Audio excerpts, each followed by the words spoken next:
السلام عليكم. القصة ديالنا ديال اليوم فعلا كتضر في الخاطر. انا اول ما سمعتها ما طيقش صاحب القصة، قلت هذا عي كتفلى عليا ولا شي قصة من وحي الخيال ديالو، ولكن ملي عطاني شي حوايج اللي فعلا هما واقعين عاد عرفت بان القصة واقعية. لو وصلتي معنا هنا خلي معك واحد اللايك واشتراك في القناة وبقى معنا باش تعرف تفاصيل القصة. أنا رضا، حاليا عندي 34 عام، وبغيت نعاود لكم واحد القصة اللي مرضاتني وقلبات لي حياتي، واللي غاية هاد العمر هذا أنا باقي بلا زواج، حيت هاد القصة هادي خربقت لي حياتي. وقعت معايا بدات معايا القصة ملي كانت عندي 14 عام، وانا نعاود لكم التفاصيل ديال القصة.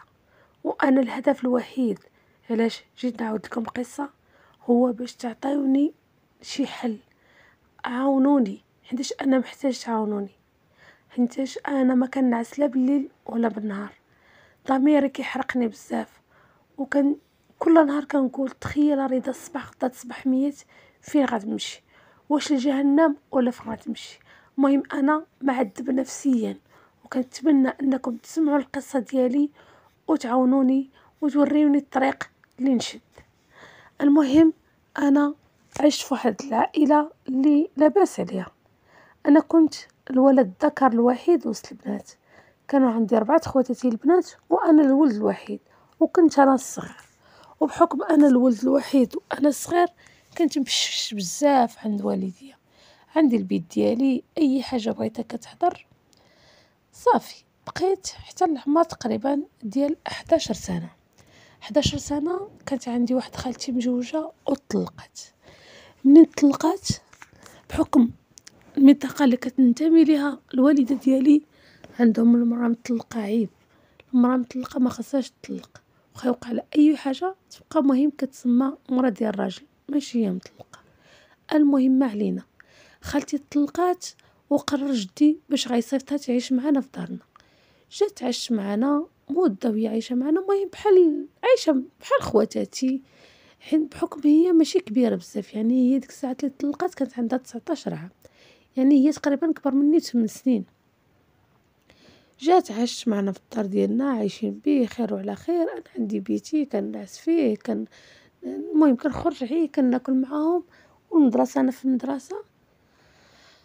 بقينا هكاك عايشين مزيان حتى العمر ديال 14 عام.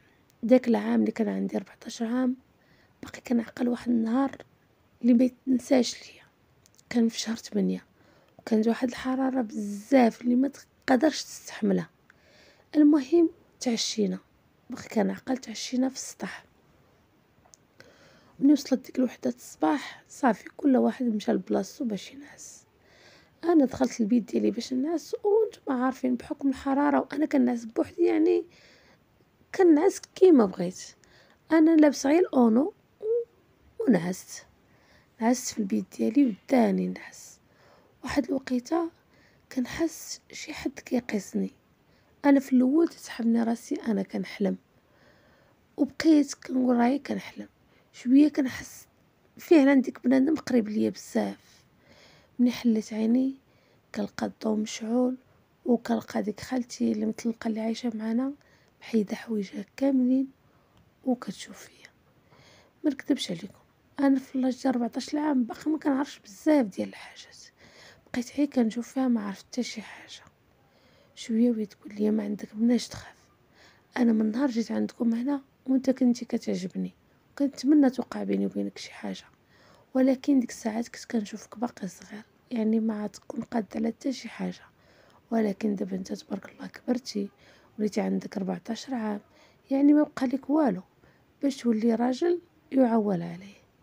المهم بقات عليا بديك الهضره، وبقات عليا بشي حركات كديرهم لي وشي حوايج اللي ما نقدرش نشرحهم لكم بالديتاي احتراما للمستمعين. المهم بقات كدير لي شي حركات شي حوايج حتى طحت في الفخ ديالها. وهنايا كانت اول مره في حياتي غنعيش واحد العلاقه جنسيه. المهم عشت معاه بزاف ديال الحوايج. ديك اللحظه ما كنت انا تنعرف لا الحلال ولا الحرام، المهم عجبني الحال بزاف. ملي كملنا سولتني قالت لي واش عجبك الحال؟ قلت لها قالت لي انا عجبني الحال بزاف، وإلا بغيتي هادشي غيبقى يتعاود بيناتنا يوميا. انا ملي قالت لي يوميا عجبني الحال، قالت لي شوف غنبقى دائما فوق ما ينعسو الدار كاملين غنبقى نجي عندك، وغنبقى نمشي في حالي قبل ما يفيقوا عاوتاني. صافي داكشي اللي كان. بقينا هكاك كل ليله ما نكذبش عليكم، انا صافي ما بقيتش كنعرف شنو هي شي مرا من غيرها، وليت كتبان ليا هي، لدرجه اننا ملي كنكونوا كناكلوا كنبقى حالفاها فمي وكنشوف ما كننزلش عيني عليها. ولكن بحكم الدار انها هي عايشه معانا وداكشي ما كيجيش بالهم شي حاجه بيني وبينها.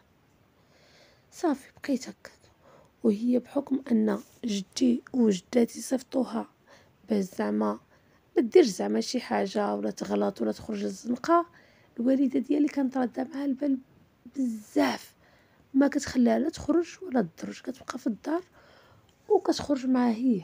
حتى البلاد كانت كتهود، لا كانت شي مناسبه عائليه ولا لا هودت الوالده كتهود معها. المهم بقينا هكا كل ليله، حتى لدرجه واحد النهار بغات تخرج، بقات كتقول الوالده والو انا خاصني نخرج. قالت لها الوالده شوفي انا بوحدك راه ما غنخليكش تخرجي، الا بغيت تخرجي دي معاك رضا وسيري. قالت لها صافي ياك بغيتي ندي معايا رضا انا غندي معايا رضا. هنايا كانت هي موجده البلان ديالها. صافي ملي خرجنا انا وياها مشينا هنا، مشات كرات واحد الدار ودوزنا فيها النهار كامل تقريبا، من شي 11 الصباح حتى 7 العشيه وانا معاها. هنا بقيت معاها وقت اطول من الوقت اللي كنبقى معاها في الدار، واكتشفت حوايج وحدين اخرين، ورتني شي حوايج اللي انا عمرني ما عرفتهم. هنايا حلت لي عيني على بزاف ديال الحاجات. تصوروا انني واحد السيده اللي كنت كنعيش معاها عي بالليل دابا غنعيش معاها بالنهار وبالليل. صافي بقات كتبان لي هي ما كتبان لي حتى شي حاجه وحده اخرى من غيرها، درجه وليت كندخل الانترنت كنبقى نقلب غير على لي بوزيسيون اشنو هما الحوايج اللي تعجبوا المراه اشنو. صافي هادشي اللي بقيت كنقلب، ما بقيت كنقلب حتى شي حاجه. المهم ديك الصيف دوزو كامل معاها. المهم فوق ما جات عندي كتلقاني كنتسناها، حيتاش صافي انا ولا عندي داكشي بحال الادمان، كل نهار خاصني ندير العلاقه معها، الا ما درتهاش كتبقى خاصني شي حاجه، لدرجه اننا حتى ملي كتكون هي فيها الحيض حتى هاديك الساعات كنديروا العلاقه بيني وبينها. وصافي بقيت تصوروا عندي واحد الحريه، يعني كتعطيني الحريه المطلقه انني ندير مع هذيك العلاقه مني ما بغيت. انا تصوروا شي حاجه اللي كنت عمرني ما حلمت بها حتى ولات متاحه ليا في اي ساعه بغيتها، واي حاجه بغيت نديرها معاها كنديرها معاها. صافي بقيت كنقلب في الانترنت، اي حاجه شفتها في الانترنت كنوريها الفيديو كتقول لي ماشي مشكل ديرها. صافي بقيت هكاك داك الصيف كامل وانا وياك. جات المدرسه لدرجه انني ما بقيتش مركز في القرايه ديالي ولا شي حاجه، كنت جالس في القسم وانا كنفكر غير فيها.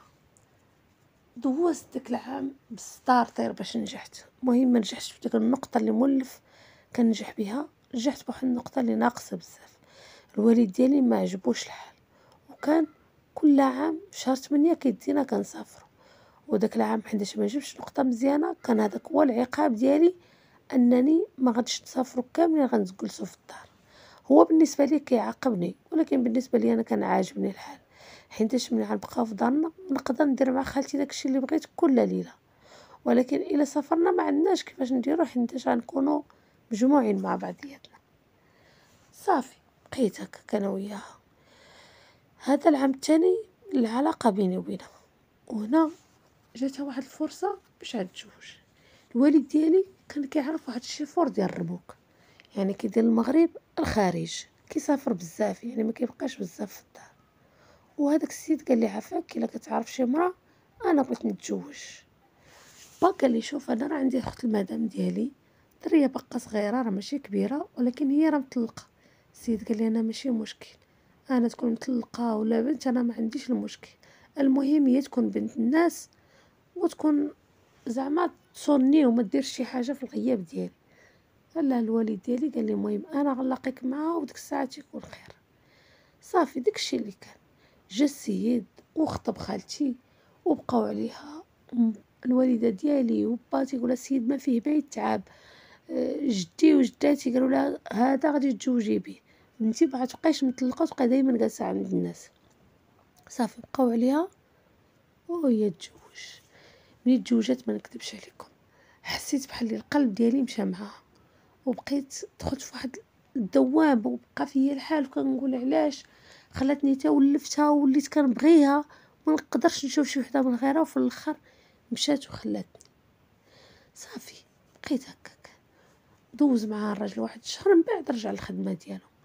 ملي رجع للخدمه ديالو ولات هي كتصوني على الوالده ديالي وكتقول لها شوفي بحكم هي نفس المدينه اللي حنا ساكنين فيها ساكنه فيها حتى هي، تقول الوالده ديالي شوف انا ما نقدرش نبات بوحديتي، منين يكون راجلي مسافر خاصك ضروري تصيفطي لي رضا يبات معايا.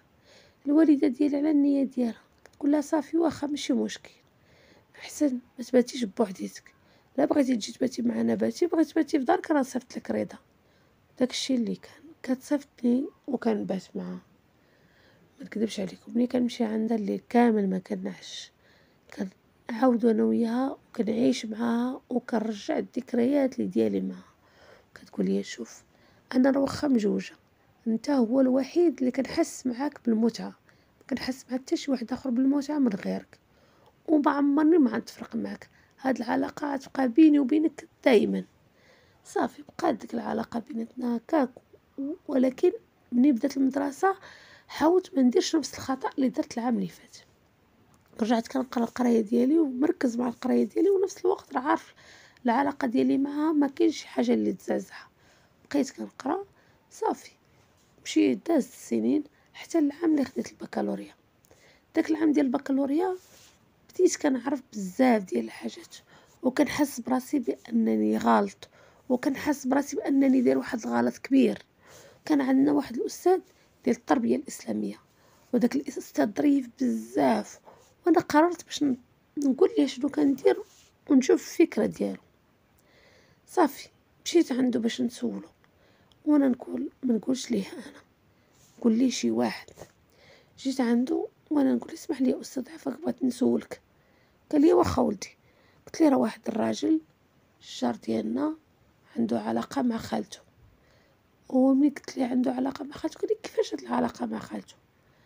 قلت ليه هو كيعيش بحال المراه والراجل مع خالته. قاعد يستغفر الله استغفر الله استغفر الله. قال لي يا ولدي واش ما عرفش هادشي شنو هو؟ قلت لي لا ما عرفش. قال لي هادشي كتسمى زنا المحارم. قال لي راه هادشي المنكر هذا. قال لي وهذا الراجل هذا راه خاصو يبعد على هادشي وما عمره باقي وصل. قلت له راه هو تيقول لك راه كيبغي ديك المراه. قال لي كيفاش كيبغي؟ هادشي راه حرام، حرام ما كيبغيه لا الله ولا العبد، هذا راه المنكر، هادو راه جهنم نيشان كيمشيو ليها.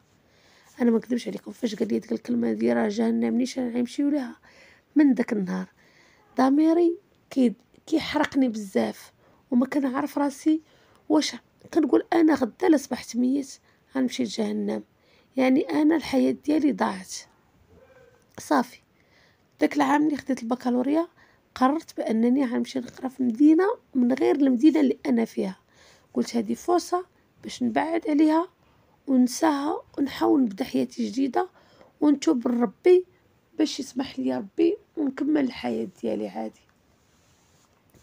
مشيت قريت لافاك في مدينه واحده اخرى، والوالد ديالي كرا ليا تما ووجد ليا بزاف ديال الحوايج كنت كاري بوحديتي الدار، ومره يطلعوا عندي الدار وداك الشيء وكنقرا القرايه ديالي. وكانت مره كتجي عندي حتى لهاديك المدينه اللي انا عايش فيها، وكنقول لها شوفي هادشي اللي كنديرو حنا راه حرام، الله يرحم لك الوالدين ما بقاش تجي عندي، خليني نعيش حياتي ونبني المستقبل ديالي. كتقول لي شوف غنقول لك جوج كلمات، بغيتي بالخاطر ديالك هو هذاك، ما بغيتيش غادي نمشي نقول راجلي بانك ملي كتجي عندي انت اللي بحال اللي كتغتصبني، يعني انت كتنعس مني دراع، نعس معايا دراع مني. انا ملي شتا كتهددني صافي فشلوا لي يدي، بقيت كنقول الله يرحم لك الوالدين. صافي العلاقه ديالنا راه سالت، انت مرات الراجل وانا دابا صافي بديت حياه وحده اخرى. كتقول لي شوف والله عمرها مرة لا كانت لك من غيري، شتي لا قدر الله وتزوجتي انا غادي نمشي نعاود لمراتك داكشي كامل اللي وقع بيني وبينك، وما عمر شي مرة ما غتكون معاك. وشتي حتى صاحبتي غنقلب على هاد صاحبتي وغنعاود لها حتى هي هادشي. يعني انا انت ديالي، انت ما ديال حتى شي واحد اخر. صافي كذبش عليكم، هنا راسي تلف ديال بصح ما عرفتش اش ندير مع هاد السيده نهائيا. كملت لافاك ديالي ومن بعد قريت واحد الدبلوم ومشيت كنخدم في طنجة. حاولت نبعد كل البعد باش هاد السيده ما تبقاش تجي عندي، ومع ذلك باقي نفس الحاجه. وكتجي عندي دراع مني، يعني ماشي بخاطري انا هادشي اللي كندير معاها. ما لقيتش الحل. هادشي علاش قررت اليوم باش نبارجي ونعاود لكم القصه ديالي، لعل وعسى نلقى شي واحد اللي يلقى معايا شي حل ويعاونني باش نقدر نسالي هادشي هذا. انا لا كان عليا انا هاد السيده ما بقيت منها حتى شي حاجه. انا هاد السيده ما بقيت كنحس جيتها حتى شي حاجه. ملي كنشوفها كنتفكر غير الاغلاط ديالي وكنتفكر المنكر اللي درت، وكنبقى نطلب الله سبحانه وتعالى بالليل وبالنهار يسمح ليا. كاينين الناس غيجيو يقول لي في لي كومونتير توب الله، انا تبت الله سبحانه وتعالى، ولكن هاد السيده ما بغاش تبعد مني لدرجه انني دابا راه وصلت لواحد العمر اللي خصني نتزوج وندير وليداتي. كتقول لي شوف والله مشيتي تزوجتي انا غادي نمشي عند مراتك ونعاود لها كلشي. وحاولت ندير واحد التجربه، انني مشيت خطبت واحد السيده وفي الخطبه هي مشات معانا. المهم ديك السيده كنت كنهضر معها عادي، السيده قابله وكلشي. نهار اللي مشينا للخطبه ما عرفتش كيفاش هضرات معاها ولا داكشي. المهم باها قال لينا ديك الساعه تشاوروا بيناتنا وردوا عليكم الخبر. صافي ديك النهار ديال الخطبه جيت للدار ديالنا، لقيت السيده مبلوكياني في الواتساب وفي المكالمات، رغم انني كنت كنهضر انا وياها عادي وكنت كتسنى فوقاش النهار اللي غنجي نخطبها. مشيت بدلت النمره وحاولت نتواصل معها وصونيت عليها، يلا جاوبتني. منين عرفتني انا قالت لي شوف اش شماته، عمرك باقي تصوني عليا ولا تهضر معايا؟ النهار اللي عاد تصوني عليا غادي نشوهك الشوهه اللي مخبيه عندك انا غادي نشوهها لك. هنا عرفت قلت وقيله هي عاودت ليها شي حاجه ولا ما عرفتش علاش تقلبت عليا هاد السيده، رغم ان ما وقع بيني وبينها حتى شي مشكل. انا الشك الواحد اللي جاني انها عاودت ليها شنو كاين، حيت هي هذا هو التهديد ديالها اللي كتقول لي. كتحلف دائما بانني النهار اللي غنبغي نتزوج غتمشي تعاود للمراه ديالي كلشي. هادشي علاش قررت اليوم باش نخوي لكم قلبي وتعاونوني وتوريوني الطريق اللي غنشد. سمحوا لي الا طولت عليكم بزاف، ولكن انا هادشي عاودت لكم غير شويه من بزاف باش نحاول نخوي عليكم القلب ديالي. هذه النهايه ديال القصه ديالنا، القصه ديال العلاقه الغير الشرعيه ولا زنا المحارم اللي كانت واقعه ما بين رضا وخالته. انا ما نكذبش عليكم، رضا تواصل معايا شحال هادي في الانستغرام وعاود لي القصه ديالو، ولكن انا بقيت كنتردد باش نعاود القصه ديالو، خصوصا ان موضوع اللي فعلا كيضر في الخاطر. ابار حرام وابار راه المنكر وهذا الشيء راه شي حاجه اللي كتضر في الخاطر. الخاله راه عوض الام، يعني انا بعدا كتجيني خالتي بحال امي، يعني ما عنديش الفرق ما بين خالتي وامي. عاد باش تكون عندك واحد العلاقه مع خالتك راه بحال اللي عندك علاقه مع امك نيشان. انا ما نكذبش عليكم، انا ما قدرتش ننصح رضا بحتى شي حاجه. قلت ليه حاول تبعد، قال لي انا بعدت وبزاف درت بزاف ديال هذا، بقى عندي حل وحيد هو انني نهاجر خارج المغرب، لعل وعسى انها تقدر تبعد مني. ايوا هادشي اللي كاين، وهذه النهايه ديال القصه. كنتمنى انكم ما تبخلوش على رضا بلي كومونتير وتنصحوه توريه اشنو يدير. وكنتمناو ان هادشي ما يكونش هو راه كاين، يعني ما نبقاوش حنا نخبيو الشمس بالغربال نبقاو نقولوا هادشي ما كاينش. كان من رضا كاينين بزاف في المغرب، يعني رضا مع خالته كاينين الرجال اللي مع بناتهم، كاينين الولاد اللي مع خواتاتهم، يعني هاد الزنا المحارم كاينه بزاف. كنتمناو ان بنادم يبدا كيخاف الله سبحانه وتعالى، يخاف الله. الشيء الا كنا كنخافوا الله والله ما توقع حتى شي حاجه اللي خايبه. والمهم كنتمنى انكم ما تبخلوش على القناه باشتراك، وكذلك اللي عجبكم المحتوى ديال القناه ما تنساوش تبارطاجيوه مع الاهل والاحباب. تهلاو في راسكم، نتلاقاو في قصه جديده او في قضيه جديده مع اختكم ام كلثوم من قناه قسطي ستوري. السلام عليكم.